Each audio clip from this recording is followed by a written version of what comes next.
Greetings, MVC family, and I also bring you greetings from the IS family. It's a privilege to share with you a word as you celebrate your international weekend. A story is told of a man who was looking for a restaurant in town. And so as he was going through the names, he came across a name, Church of God Grill. He was so surprised at this name, so he called this restaurant and he said, "Hey, I want to know how you came to call yourselves Church of God Grill." And the reply came and said, "Well, we were a church with a mission down here, and to support our mission we decided to start a chicken dinner business. As many customers came, we decided to reduce on the church service and increase on the chicken dinner business. And as the business grew big and bigger, we decided to stop the church service and just focus on the chicken dinner business." The worst thing that can happen to you and me is to reach at a point in our lives where we have lost the sense of our direction, the primary purpose for our existence in this world. That you reach at the finishing line of your life and you realize that despite of all the things you have accomplished, you have actually missed God's will and God's purpose for your life. And I think that the greatest discovery that you can have is to discover God's purpose for your life. On one mountain in Galilee, Jesus stood with his disciples. Not just his disciples, but many of his followers were there, for Jesus was about to go to heaven. And Matthew records these as his last words. He had a burden for his followers. And Jesus looks at his followers and he says, "Go, therefore, and make disciples." Matthew chapter 28 and verse 19. And Matthew records these words in such a way that all the things Matthew has taught and said about Jesus, all the teachings of Jesus, will be useless if you miss just this last command from Jesus to go and make disciples. In other words, Jesus was saying that your whole life, something that you should live for, die for, think about, spend your energy, spend your money, your resources, should be to make disciples for Jesus. And this is not just a program or a course. Jesus wanted us to know that this should be the way of our lives. That in everything we do, the primary motivation should be to make disciples for Jesus. And what Jesus was saying was, you are disciples. You have experienced the joy of following Jesus. Now go and make disciples like you. In other words, go and tell others about the joy of following Jesus. That is not just what we say or preach, but the life that we live.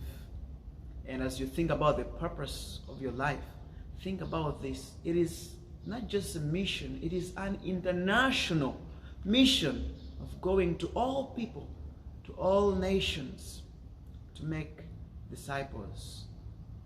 Actually, wherever we are, whatever we are doing, if you have an office, your first question should be, how can I make disciples for Jesus through this office that has been given to me?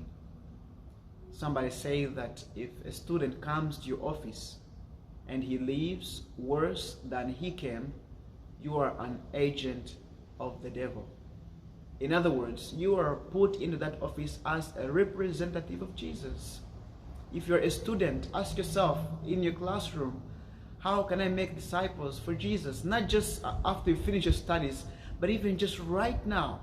As you play basketball, as you play football, whatever you do, you are actually in a position to make disciples for Jesus. But the beautiful thing is that as we we go, as we focus on this mission, we experience the power of Jesus and revival in our lives. Jesus said, all power, all authority is given to me. As we go, every moment of our lives, we experience a transformation. Christ lives in us. But above all, we experience the power of unity.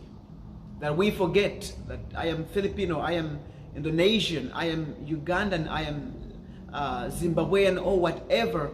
As we focus on this mission, we experience the power of unity, that we are a family and we have one purpose: to make disciples. And this begins with allowing Christ to live in us.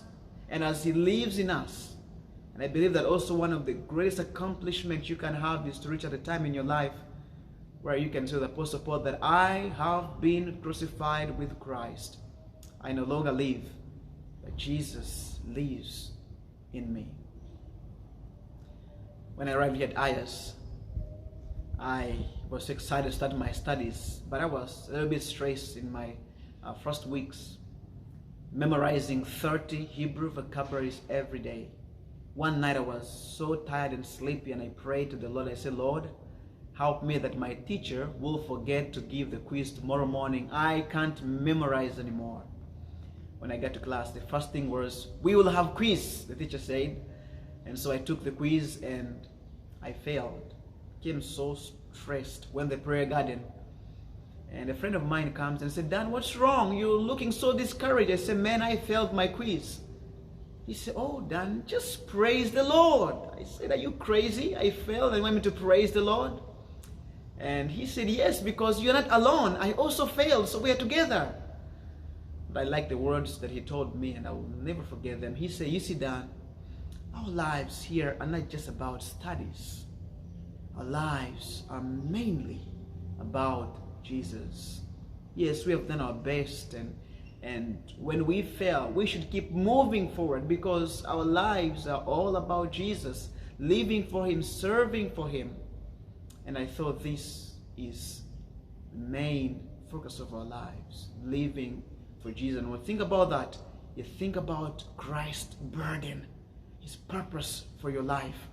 Make disciples. And as you allow him to live in you, you allow him to shine through you. You are the light of the world. So let your light so shine before men. When they see your good works, they will glorify your Father in heaven.